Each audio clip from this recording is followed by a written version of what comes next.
Look at this GoPro. It's covered with paint. Oh yeah, I did buy a new GoPro. Oh jeez. But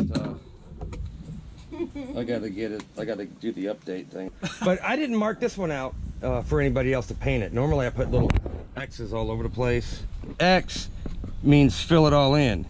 You know what I mean? And so I'd be careful to go around and write like little X's on everything so you can't get lost.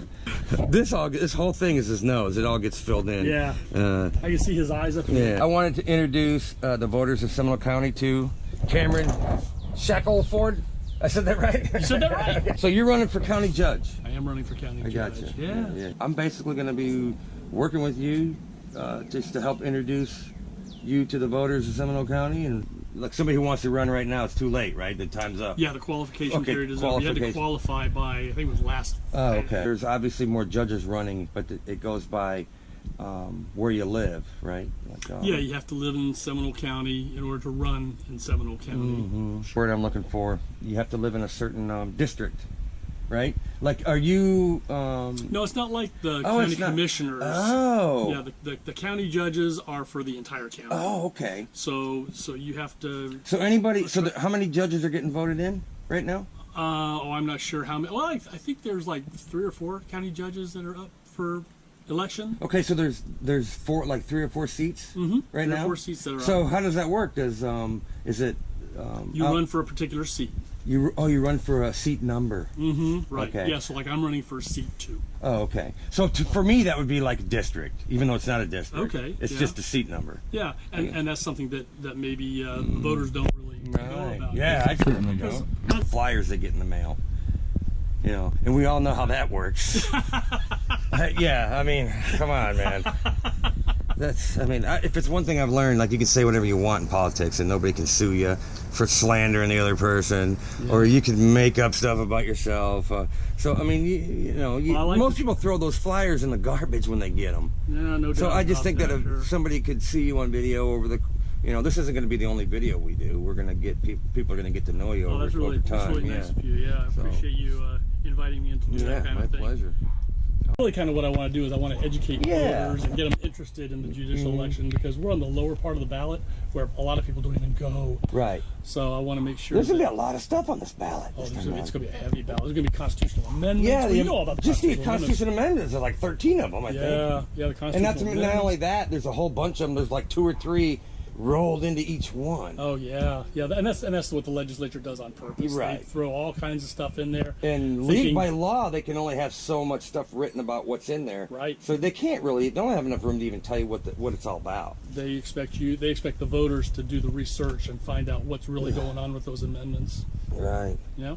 How many people are running for your seat? There are 3 people running for seat 2. Including you? Including me. Okay, yeah. 3 of them. Yeah. The 3 or 4 county judges that are running. There are also judges at the circuit level that are running. So there's even more judges at that level that people have to kind of find out about it and know about and get down to that part of the ballot and vote for. So we're voting for commissioners. We're voting for school board people, judges. We got all this constitution, governors, representatives. There's all kinds. This is going to be a large ballot. Yeah. Is it? I mean, it's not normally like this, is it? Like, I have a feel like there's going to be pages and stuff to sit through here. It's definitely going to be a front and back kind of ballot. Wow. So people are going to have to be, cognizant of what's going on. And you've actually showed this to kids. Oh, yeah. So that kids can kind of do the same kind of artwork. And I do a lot of these community events, too, where I'll do an art show and people can just come help me paint whatever. So basically take the brush and you can just, go around these bubbles. In order to be a judge, do you have to be a lawyer? Well, technically I don't think you do, but it certainly helps. Most people that are running for judge... I can't imagine someone's going to have any credibility as a judge if they don't have a law degree, right? Right, yeah, because basically you need to know law. Yeah, I mean, you're going to be... I've been a lawyer working here in Longwood, and I worked in Orange County first, and then moved to Longwood about 8 years ago, and been practicing for about 15 years. Oh, okay. Yeah, so I've been at it a good long time. Pretty much figured it out by now. Yeah, if you win, you'll be a judge, a county judge. It's still in my head. I keep thinking that's a pay cut. And I think that's why maybe a lot of older attorneys don't run, is because by the time you get to a certain point in your career where you're experienced and you're well known, you got a list of clients, you're making pretty good money. Yeah, honestly. Why would you want to be a county judge? Well, you know, for me, it's really more of a personal thing. It's not an economic thing. There's a saying that those to whom much is given, much is required. And I have had the benefit of a first-class education, much of which, honestly, was paid for by taxpayers when I was in the Air Force. I went to law school when I was in the Air Force. Wow. I was finishing up my career. I was at a test squadron up in New Jersey, and was fortunate enough to be close to Rutgers University, a small school up there that some people have heard of, and was able to go to law school while I was finishing up my Air Force career. Wow. So how long were you in the Air Force? I was in the Air Force for a full 20 years. Oh, no kidding. So you retired from the Air Force? I am retired from the Air Force, which is another reason why there's really not a whole lot of pressure on me to run for anything. I'm in a pretty comfortable place in my life, but I'm getting older, you know, and I just feel like I want to serve. I'm feeling this call to service. But don't we want judges that are, you know, a little bit older, have a little more experience, a worldly experience, or whatever you want to call it? I think that really comes in handy because you're dealing with such a broad array of issues when you're in a courtroom. You've got people to bring all kinds of cases and controversies to you that they want resolved.